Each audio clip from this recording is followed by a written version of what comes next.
Voilà un stand que j'apprécie beaucoup. Avec une artiste que j'avais déjà rencontrée au Geek Life. Elle s'en rappelle?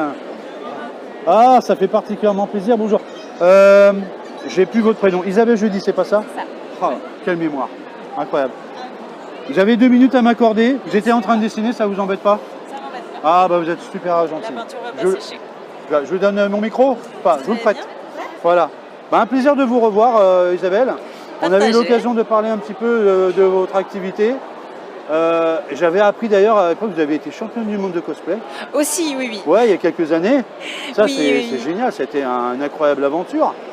Tout à fait, oui, mais ça remonte déjà un petit peu. Ouais, déjà. Mais là, du coup, on est sur Angers Geek Fest. Et Voilà. Angers Geek Fest, en fait, c'est un salon qui est organisé par l'équipe Animasia. Ouais, et en fait, autres. Animasia, j'avais déjà fait des choses sur le cosplay pour eux. J'avais déjà fait des conférences. Oui. Même en 2014, je leur avais présenté le concours de cosplay sur scène. Donc, Oui. en fait, avec ces organisateurs-là, j'ai déjà fait aussi des interventions autour du cosplay. Ouais. Mais là, on est uniquement sur la calligraphie. C'est-à-dire que j'ai un petit stand où je montre mes peintures.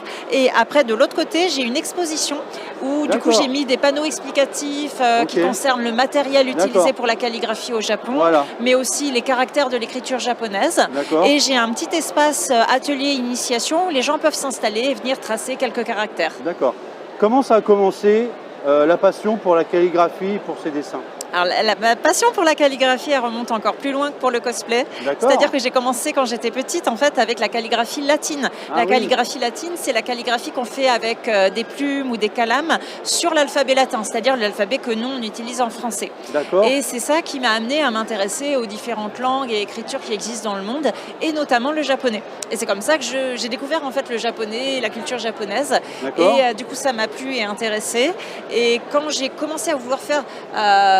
tracer des caractères japonais au pinceau, je me suis rendu compte que ce serait mieux de savoir ce que ça voulait dire.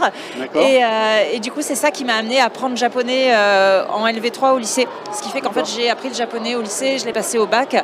Et du coup, ça me donne des connaissances de base sur la langue. Et après en fait, mes études secondaires, j'ai continué, mais plus spécifiquement sur la calligraphie et sur la langue écrite. Parce que la base dans le japonais, c'est vraiment ça qui m'intéressait.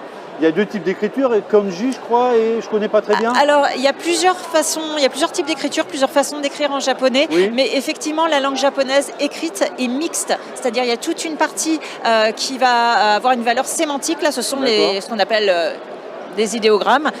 Ce sont en japonais des kanji, et ce sont des caractères qui viennent à la base du chinois. Et eux, c'est vraiment ces caractères-là qui vont porter le sens dans la phrase. Tandis que les autres caractères, ils ont une valeur phonétique uniquement. Ça s'appelle des kana. Il y en a de 2 sortes, hiragana, katakana. Alors, dans le temps, c'était l'écriture des femmes, l'écriture des hommes. Mais aujourd'hui, tout le monde écrit de la même façon au Japon. C'est juste qu'on a conservé le fait qu'il y ait 2 syllabaires différents pour en faire 2 usages. À l'heure actuelle, donc au XXIe siècle, le hiragana, c'est utilisé pour écrire phonétiquement la langue japonaise, tandis que le katakana, c'est utilisé pour transcrire les noms propres d'origine étrangère. Donc, notamment les noms de personnes. Nous, si on va au Japon, on va avoir nos prénoms transcrits en katakana, c'est-à-dire qu'on va isoler les syllabes les unes des autres, trouver les phonèmes qui correspondent en japonais, c'est-à-dire les unités phonétiques, et à chaque son que l'on entend, du coup, on va avoir le caractère phonétique katakana qui correspond. Voilà. Et du coup, en fait, les transcriptions administratives officielles de nos noms au Japon, de nos noms étrangers au Japon, ça va être en katakana.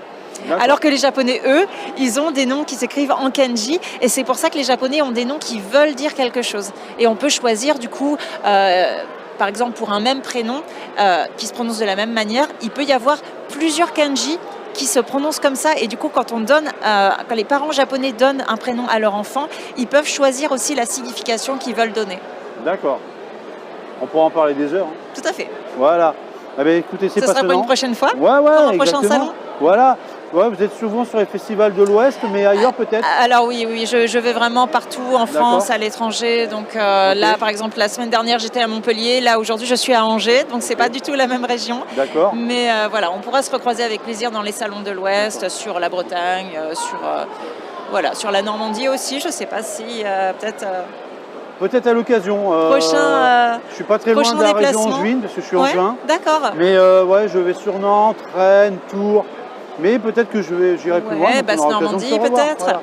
Les réseaux sociaux sur lesquels on peut vous trouver? Alors, je suis sur Instagram et Facebook. D'accord. Donc, c'est Atelier Duvet ou Isabelle Duvet Calligraphie. D'accord. On ne manquera pas l'occasion d'aller vous rencontrer Avec et de vous plaisir. suivre. Voilà. Merci pour ce petit moment. Des bons salons. Et puis bon festival. Voilà. Merci. À bientôt. Au revoir. Merci. Merci à vous aussi.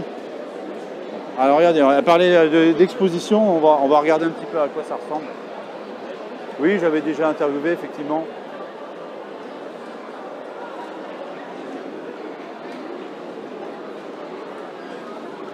J'ai eu peur pour son tableau qui tombe à un moment donné.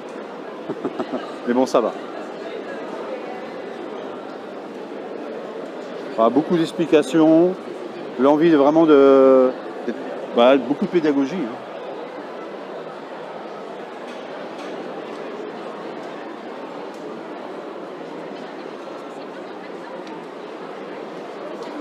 Voilà, les types de pinceaux, les supports.